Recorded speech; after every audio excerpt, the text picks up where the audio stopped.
Good evening and welcome to Sunset News this Tuesday evening. As always, we bring you news, community stories, economics, weather, and sports. I am Glenora Shipura. In the news tonight, Health Minister Dr. Kalumbi Shangula told Namibian media in Russia that the country already has medical equipment that works with nuclear energy for the treatment of cancer that is on the rise in Namibia. He explains that the government, however, needs to implement storage facilities such as a bunker that will cost around 60 million Namibian dollars for this exercise. Kalumbi is currently in Russia attending several high-level meetings, including the Autumn Expo 2024. Jemima Biekus reports. Now trying to get the necessary infrastructure in place at Oshakati Hospital. We do have the equipment, but the equipment needs to be hosted in a bunker, what we call a bunker, and that is quite something which costs a lot of money. It's in the region of 60 million Namibia dollar to establish a bunker where when we can put now the Babatron at the Shagati Hospital, so that the patients in the northern regions no longer need to be referred to Windhoek, because currently now Windhoek is overwhelmed because it is the only center in the whole country which does radiotherapy. Your Excellency, there's been a number of innovations and inventions here on display. Are there anything that has interested you as health minister that you are thinking of implementing back home? Of course, the main reason why we had to travel all the way is to come to learn what all other countries are doing. You know, it is so interesting that both from Asia, from Europe, from Africa, from Latin America, they are here. And a few weeks ago, I attended another conference in Colombia where we were focusing mainly on cervical cancer. And we have learned quite a good lessons, which we are going to apply in Namibia. So that is really, really important, because I can tell you that the number of cancer cases in Namibia is on the increase. And it's really a big worry for the Minister of Health and Social Services. And therefore, we are trying to do everything possible so that our people can also access the technology which are already available in the world. Your Excellency, I mean, Honorable Minister, how would you advise Namibians that are, I mean, there are many people that are really, really scared of nuclear energy, with it having a very bad reputation. But at the same time, it is also poised and presented as the best energy for the future. What is your advice, especially given that that you've just last year launched the atomic board? How can this fear be overcome? I think we just need to popularize and to create awareness among the population. We understand the background, because you know the use of nuclear energy was in the military, and what comes to our attention is actually the bombing of Hiroshima and Nagasaki using the atomic bomb. And from there, everybody had been wary of atomic energy, because it caused such destruction that its impact is even felt up to now. And therefore, that hangover is still within the people. When you talk about atomic board, atomic energy, people will think that you are becoming aggressive, you want to wage war, you want weapons of mass destruction. But the potential, the benefit of nuclear energy are enormous in the health sector, as I have explained, and not only in the health sector, by the way. And therefore, what we need to do is a mind shift, and we have to work hard to tell people that we are talking about peaceful use of nuclear technology, not the destructive one. And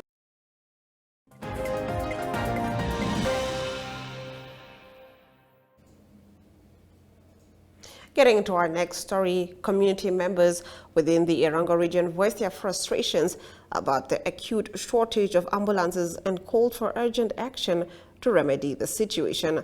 The lack of reliable ambulances service has left many feeling vulnerable and underserved in times of crisis. Residents recounted harrowing experiences of waiting anxiously for ambulance to arrive during emergencies, with some resorting to desperate measures to transport loved ones to medical facilities. A Hendies Bay resident, Gimela van Veek, reached out to the Erongo 24/7 and expressed her disappointment about the apparent lack of ambulances and vehicles to transport patients within the region. Van Veek and several residents of Hendies Bay were allegedly transported to the Swakopmund State Hospital and Tamariskia Clinic for treatment. The majority of the appointments were done by 1 p.m. However, we only arrived back in Hendies Bay at 9 p.m. Once we were done, we had to go to the hospital again to wait for transport back, only to discover that the one vehicle was also used to transport patients to and from Valvis and Arandes because there are no other vehicles available for transporting patients. Rising concerns, local hospitals, clinics, and emergency response teams are struggling to cope with the increasing demand for ambulance services. Health personnel have reported instances where critical patients have faced significant delays in receiving timely medical assistance due to the unavailability of ambulance. Such delays can have severe consequences, potentially risk lives and worsen medical conditions. According to the Erongo Regional Director of the Ministry of Health, Anna Johannes, this particular incident has not been reported to the customer care center or to the senior medical staff. Patients are advised to direct all complaints to the customer care center or the nearest senior medical officer immediately, she advised. Let's take a look at our next story. The preliminary census results for the 2023 population and housing census were released on the 13th of March 2024, and now Namibia's population has reached the 3 million mark. Now, comparing this growth to the previous census shows that in 1991, Namibia's population stood at 1.4 million people. In 2001, the population rose to 1.8 million, and during the previous census in 2011, the population stood at 2.1 million people. Now, as of 2023, the preliminary population of Namibia stands at 3,022,401 people. The population count includes all people who were present in Namibia during the reference night of counting people and is not limited to only Namibian citizens. Once the main report is out later in the year, it will be possible to fully understand the composition of the Namibian population. In terms of rural and urban population dynamics, the population is moving into urban areas, as currently the population in urban areas increased by 65.6% since the last census, whilst the rural population increased by 26.3% respectively. This gives town planners serious things to think about, as most of the people coming into the urban areas require and expect services from respective town councils. The population proportions by age are also significant. Currently, 37% of the population consists of people between the ages of 0 to 14 years. The working age population is 15 to 59 and stands at 56.1%, whilst the population of those above 60 years stands at 6.8%. The ones aged between 15 and 34 stand at 34.1%. while those under the age of 35 comprise 71.1% of the population. In terms of the number of households, Namibia has also seen an increase in the number of households, as this number increased from 464,839 in 2011 to 756,339 in 2023. The average household size, though, is declining, as people tend to have fewer children these days in the days past. Hence, the figure declined from 4.4 persons per household to 3.8 persons per household. Regional statistics tell us that Commerce is still the most populated region, with close to 500,000 inhabitants. The exact figure stands at 494,605 people. This is closely followed by the Ohangwena and Omusati regions, which have a population of 337,728 and 257,302 respectively. The least populated region in Namibia is the Omaheke region, which has a population of 102,881 people and is closely followed by the Karas region with 109,893 inhabitants. Analyzing the population trend since the last census in 2011, we can see that the Erongo, Kavango East and Zambezi regions experienced a population percentage change growth of 59.3%, 59.6% and 57.3% respectively for those regions. The lowest percentage change was experienced in the Oshana, Omusati and Hardap regions with 30.6%, 30.2% as well as 34.2% respectively. After the break, we take a look at our story of the day. To stay with Sunset News. Connection. It's in the human touch, the feeling of belonging. It inspires us and empowers us, creates clarity from complexity. It starts new conversations, unlocks the power of advice, and makes an impact on your life. At Alex Forbes, we pioneer insight to provide you with advice that connects your decisions of today to your impact tomorrow.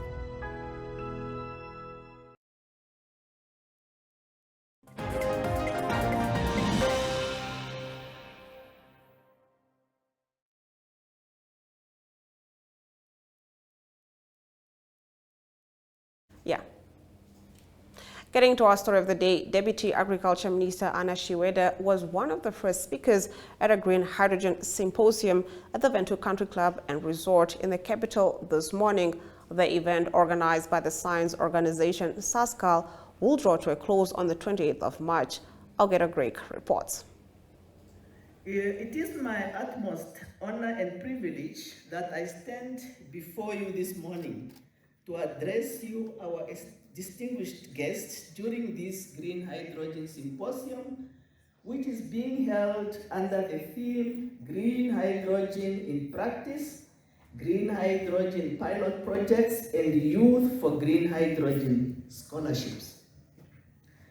Our attendance of this event will give us an opportunity to witness the green hydrogen journey in Namibia in terms of the progress made with the implementation of the scholarship program and the pilot projects. We are specifically gathered here today because there is a widespread acknowledgement that green hydrogen is one of the solutions to combating the effects of climate change. I therefore believe that this symposium will hold fruitful discussions and provide an environment for knowledge sharing and hearing practical success stories on green hydrogen in SADC, Germany, and beyond.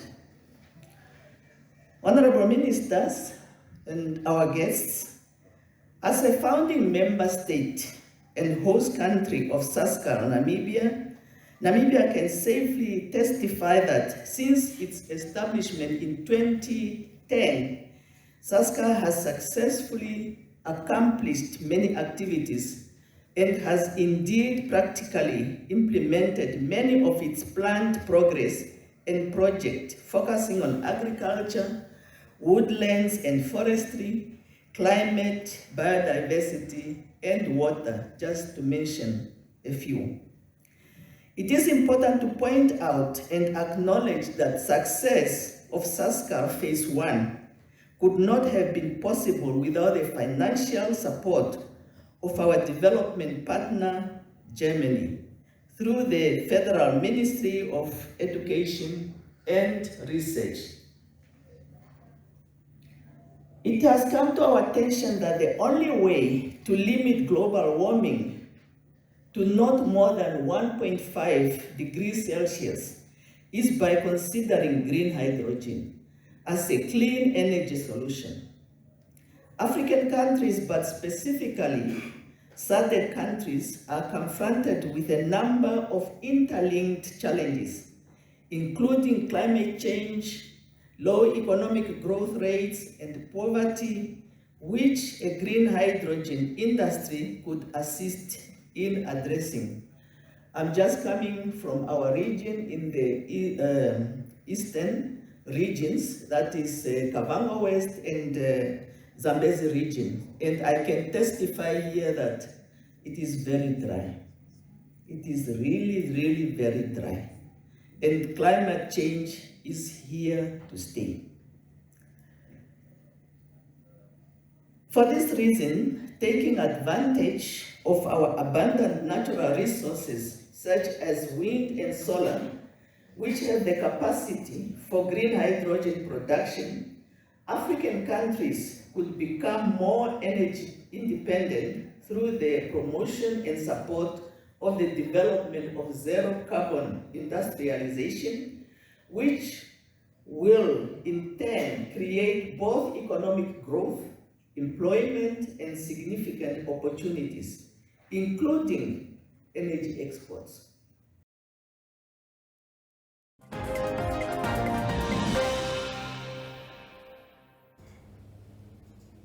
Zambezi farmers grapple with drought and locust infestation. After the break, we expand on this.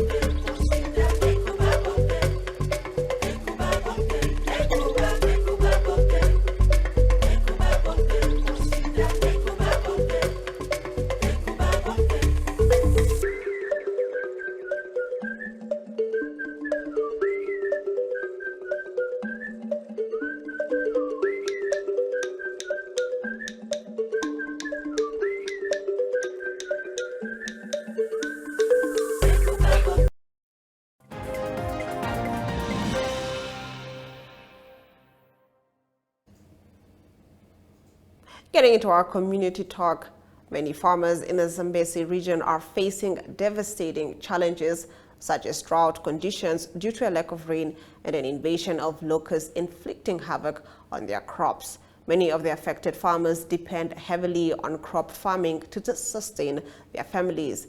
However, with a lack of rainfall this year, the farmers are struggling to cultivate their fields, leaving them faced with a bleak future. A representative of the Ministry of Agriculture, Water and Land Reform in the region, Daha Lombili Nanhapo, said that the Directorate of Agricultural Production, Extension and Engineering Services received the first report of locusts on the 29th of February. These reports came from Dadukube at Lake Diambesi and Masokwatwani at Old Masokwatwani, specifically on crops and grazing areas. Two surveillance teams were subsequently deployed to assess the situation for 5 days. This team visited 29 crop fields and interviewed owners of these crop fields. Both teams confirmed the presence of locusts, which were African migratory locusts. Some were hoppers and others were flyers in all communities visited. The damages was moderate to severe or critical to all crop fields and grazing areas. However, the regional office also has received sporadic reports of locust invasions in both crop fields and grazing areas, she added. According to her, both teams recommended that there is a need for locust spraying, starting with the most affected areas to control the pests before they reproduce and reach the flying stage. However, awareness must be done before the actual spraying starts. The region has drafted a submission to request technical staff members to control the locusts. The exercise started on the 15th of March and will go up to the 31st of March. Another submission will be submitted for the following month as advised, she said. Now, according to Economic News, the chairperson of the Parliamentary Standing Committee for Natural Resources said there is no clear strategy regarding natural resources. We get into this after the break.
Shekara Toya, chairperson of the Parliamentary Standing Committee for Natural Resources, said there is no clear strategy. This video expands more on this. The value of our resource. Namibia currently is known as the second uranium producing country. Now from uranium, you can derive many benefits. One of them is energy. Now Namibia, for the past couple of years, has a deficit of energy supply. And we take our raw mineral uranium, we take it outside the country instead of investing it back to generate our own energy that we need to fill the gap of 60% deficit, which we are at the moment have to import at a very high cost from the neighboring countries, from Zimbabwe, South Africa, and it comes through Zambia.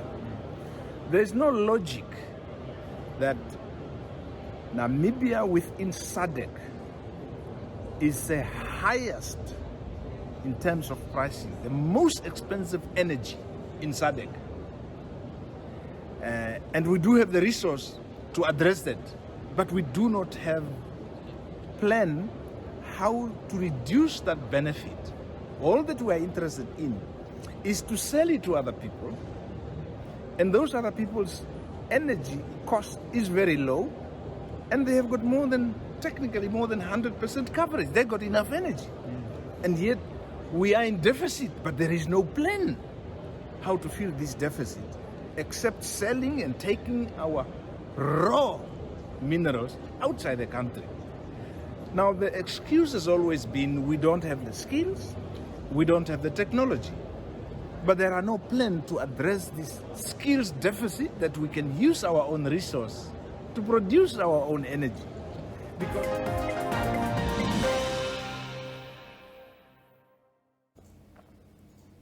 Let's take a look at our financial indicators.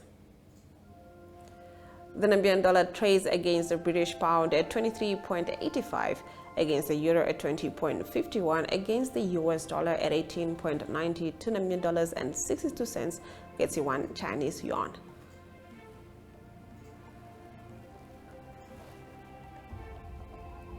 On the commodities market, all major commodities went up, with Brent crude oil trading at 0.08%, going for $86 and 91 cents per barrel.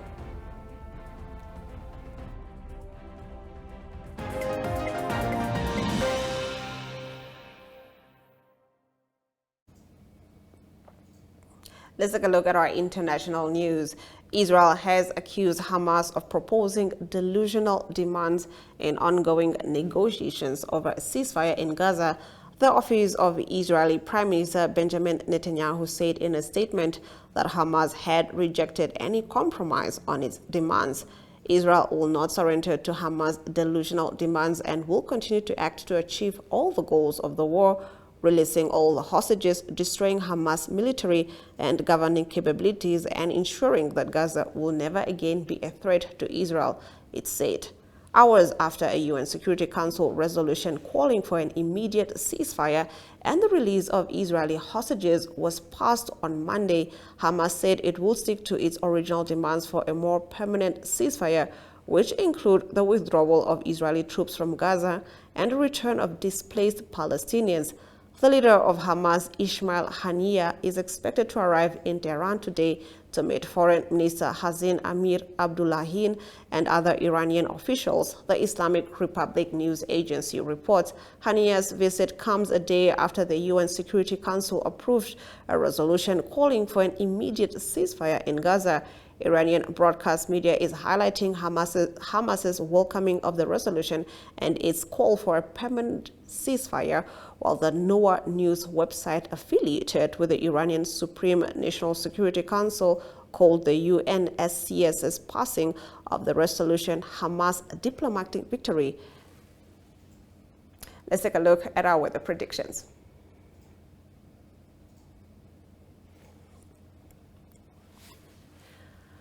Katima Mulilo can expect a minimum of 19 degrees Celsius and a maximum of 36 degrees Celsius, while Oshakati can expect partly cloudy conditions with a minimum of 22 degrees Celsius and a maximum of 34 degrees Celsius. Henties Bay, Rehoboth, Mariental, Ariansvlei, and Aranus can expect some showers. Walvis Bay can expect a minimum of 17 degrees Celsius and a maximum of 27 degrees Celsius with sunny weather, along with Swakopmund also experiencing sunny weather with similar conditions.